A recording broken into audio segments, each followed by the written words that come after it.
আমি চাই যে তোমরা ওই জিনিসটার জন্যই প্রস্তুতি গ্রহণ করো। এখন লাইমলাইটে থেকে লাভ নাই। এখন তুমি ধরো খুবই সুপার হিরো, এটা দেখবা কয়েকদিন পরে একদম ম্লান হয়ে গেছে, কয়েকদিন পরে ফেড হয়ে গেছে, কয়েকদিন পরে ওই জিনিসটা কেউ পাত্তাই দিচ্ছে না। টু বি অনেস্ট, তুমি বেসিক্যালি কয়েকদিন পরেই দেখতে পারবা তুমি চান্স পাচ্ছ বা এরকম। তোমার দেখবা যে ওভারঅল তোমার সেলফ স্যাটিসফ্যাকশন বলো, ফ্যামিলির রেসপন্সিবিলিটি বা ফ্যামিলির যে তোমার প্রতি ভরসার জায়গা, সব জায়গা থেকে তুমি বলো তুমি একটা ক্লিয়ার অ্যাডভান্টেজ পাবা, ক্লিয়ার একটা অ্যাডভান্টেজ পাবা।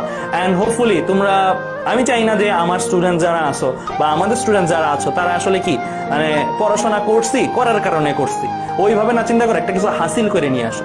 করছি করে একটা জিনিস অর্জন করে নিয়ে আসছি, যেন আফসোস না লাগে ওকে ফাইন এই পড়াশোনাটা আমার ভালো না। এন্ড আরেকটা কথা একটু সাবধান করি যে তোমাদের ব্যাচে বলো বা যে কোনো ব্যাচে এই জিনিসটা হয় খুবই কমন যে সিস্টেমকে দোষ দেওয়া হয়। লাইক মনে করা হয় যে এরকম যে সিস্টেমটা খারাপ, দ্যাটস ওয়াই আমাদের দেশে ভালো করা যায় না।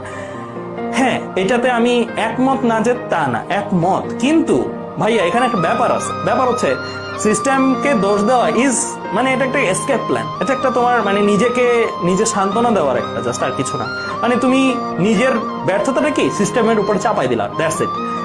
হ্যাঁ, সিস্টেমের দোষ ছিল, অস্বীকার করবো না, কিন্তু তোমারও দোষ ছিল, এটা তুমি অস্বীকার করে গেলা। সো এই জায়গাটা থেকে আমি বলবো যে সিস্টেম যেটাই হোক, ওই সিস্টেমে সবাই তো আছে, এমন তো না যে তোমার জন্য আলাদা পরীক্ষা নিচ্ছে গভর্নমেন্ট, তোমার জন্য